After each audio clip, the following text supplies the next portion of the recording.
Assalamualaikum warahmatullahi wabarakatuh. Sebelumnya izin memperkenalkan diri, kami dari kelompok 1 yang beranggotakan saya sendiri, Syahla Nabila, lalu ada Novianti, Rizky Subagja, Lisna Dia Nabila, dan juga Dimas Bagus.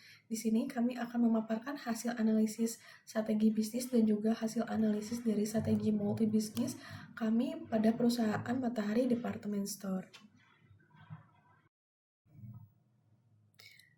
Baik, pada bagian pertama ini kita akan membahas mengenai analisis strategi bisnis dari Matahari Department Store berdasarkan kerangka generik strategi yang terdiri dari 4 pilar utama, yaitu cost leadership, market focus, diferensiasi, dan juga speed.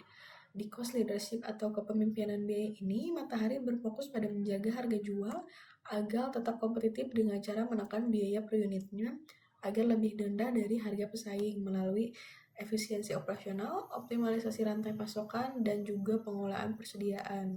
Lalu ada market fokus atau fokus pasar. Matahari di sini memfokuskan pasar pada pelanggan keluarga seperti kelas menengah yang menyukai produk fashion, kebutuhan rumah tangga, dan juga gaya hidup. Lalu ada diferensiasi. Di sini Matahari menciptakan keunikan ataupun beda dari produk-produk perusahaan lain dengan mengembangkan merek-merek eksklusifnya seperti Nevada, Suko yang menawarkan desain dan kualitas khusus yang didukung dengan konsep toko yang lebih baru, yaitu sebagai destinasi belanja one stop.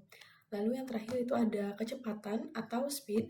Di sini Matahari melakukan percepatan dalam merespon perubahan pasar dan juga tren konsumen melalui penerapan digitalisasi dengan cepat beralih ke model omnichannel dengan meluncurkan matahari.com dan juga aplikasi Shop and Talk dan juga mengelola manajemen pasok yang lebih cepat. Oke, selanjutnya di sini saya akan menjelaskan mengenai grand strategi selection matrix strategi multibisnis pada perusahaan Matahari. Bisa dilihat ya pada gambar di atas bahwa Matahari berada di kuadran 1, yaitu kondisi di mana pertumbuhan pasar berlangsung secepat dan posisi kompetitif perusahaan yang kuat. Hal ini karena Matahari memiliki merek yang mudah dikenal luas, serta jaringan toko yang besar di seluruh Indonesia. Meskipun persaingan di industri retail modern cukup ketat. Strategi yang digunakan oleh perusahaan Matahari adalah growth strategi atau strategi pertumbuhan.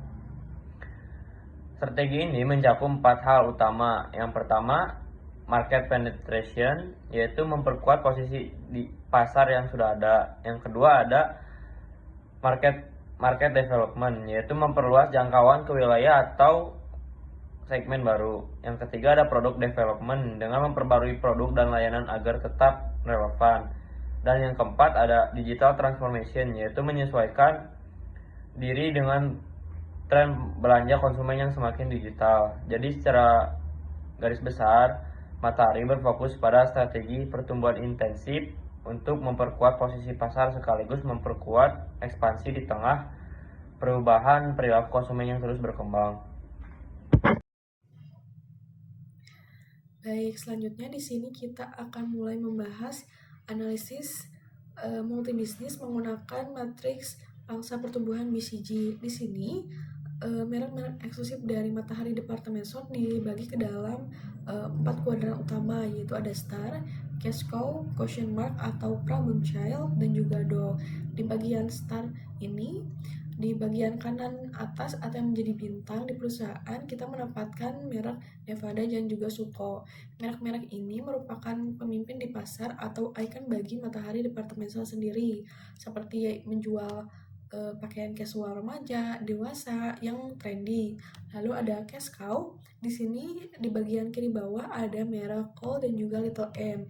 Merek ini mempunyai pangsa pasar tinggi di pasar tetapi pertumbuhannya lambat dengan menjual pakaian basic dan juga pakaian anak-anak. Dan juga pakaian anak-anak, merek ini menjadi tulang punggung bagi Matahari Department Store karena memiliki penghasilan yang lebih stabil, di mana kas yang dihasilkan ini akan digunakan atau bisa digunakan untuk membiayai merek-merek lain. Lalu selanjutnya ada question mark atau problem child. Di bagian ini ada merek Jazz dan juga Connection. Merek-merek ini berada di pasar yang pertumbuhannya tinggi, namun pangsa pasarnya masih rendah karena merek ini tergolong merek yang baru dikembangkan dan mulai diposisikan sebagai lifestyle brand. Lalu yang terakhir ada Dog. Pada bagian ini kita menempatkan produk seperti aksesoris tertentu dari sub-sub brand yang berada di Matahari Department Store atau lini lama dari Matahari Department Store. Produk ini memiliki pangsa pasar yang rendah di pasar dan juga memiliki pertumbuhan yang rendah juga di pasaran karena memiliki kontribusi penjualan yang minim dan juga kalah bersaing di pasaran. Selanjutnya ada daya tarik industri dan kekuatan brand. Yang pertama, hubungan dengan supplier. Strategi yang dilakukannya sudah berhubungan lama dan stabil dengan pemasok lokal. Contohnya, brand Nevada. Yang kedua ada brand awareness. Strategi yang dilakukannya sangat tinggi, dikenal luas oleh masyarakat Indonesia, dan mampu bersaing dengan merek lain seperti H&M, Uniqlo, dan lain sebagainya. Yang ketiga ada inovasi digital atau omnichannel. Strategi yang dilakukannya mulai membangun e-commerce matahari.com, tetapi masih kalah dari pemain digital murni. Adapun yang terakhir, perkembangan merek eksklusif atau private label. Strategi yang dilakukannya memberi label eksklusif dengan promo potongan 50% dari struk dengan minimal belanja untuk produk tertentu. Assalamualaikum warahmatullahi wabarakatuh. Perkenalkan, nama saya Dimas Bagus Haryanto dengan NIM 23500911149. Di sini saya akan melanjutkan presentasi dari kelompok kami, yaitu analisis strategi multibisnis, yaitu siklus hidup pasar dan matriks kekuatan kompetitif. Di sini ada beberapa aspek. Yang pertama ada siklus hidup pasar. Yang kedua ada peluang pasar. Yang ketiga ada kekuatan kompetitif.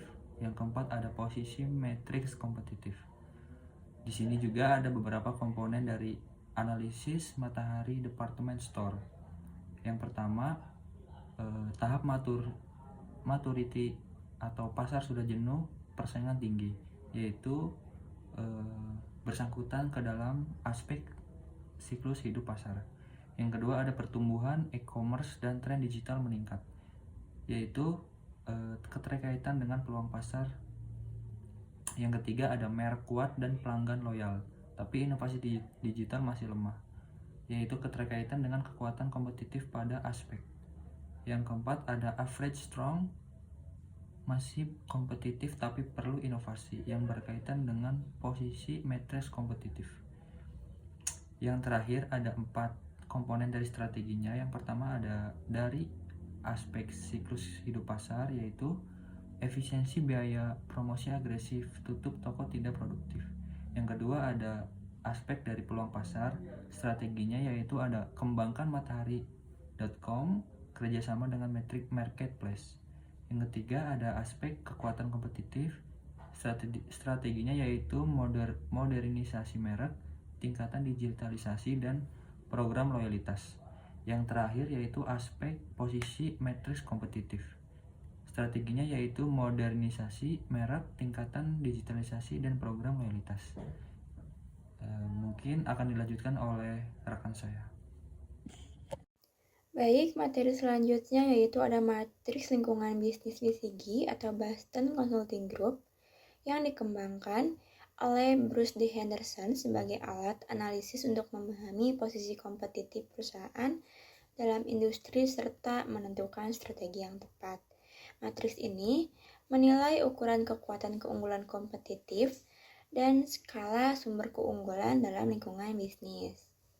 Dapat dilihat pada layar. Di sebelah kiri yaitu ada sources of advantage, yaitu sumber dari keunggulan. Lalu di bawahnya itu ada size of advantage, yaitu ukuran dari keunggulan. Pada kolom pertama itu ada fragmented, yaitu dapat dilihat sumber dari keunggulannya yang banyak serta ukuran dari keunggulannya yang kecil. Pada Matahari Department Store dapat dicontohkan seperti produk fashion reguler, footwear, aksesori, serta pakaian casual dan kebutuhan sehari-hari. Lalu yang selanjutnya yaitu ada specialization. Dapat dilihat dari sumber dari keunggulannya yang banyak serta size of advantage-nya atau ukuran dari keunggulannya yang besar juga. Dapat dicontohkan pada materi departemen store itu dengan adanya Matahari Premium Line atau M by Matahari serta kolaborasi brand designer lokal dan adanya lifestyle collection modern. Lalu ada Stylemate, yaitu dapat dilihat dari sumber dari keunggulannya yang sedikit serta ukuran dari keunggulannya yang kecil pula. Pada materi departemen store dapat dicontohkan seperti produk komoditas, yaitu pakaian basic, aksesoris umum, kebutuhan umum, departemen store. Lalu selanjutnya ada volume yang dapat dilihat dari sumber dari keunggulannya yang sedikit serta ukuran dari keunggulannya yang besar. Dapat dicontohkan pada materi departemen store seperti jaringan toko besar, distribusi nasional, serta adanya gudang dan logistik Matahari Departemen Store. Sekian pemaparan materi dari kelompok kami. Mohon maaf apabila ada kesalahan kata. Wabillahi taufiq wal hidayah. Wassalamualaikum warahmatullahi wabarakatuh.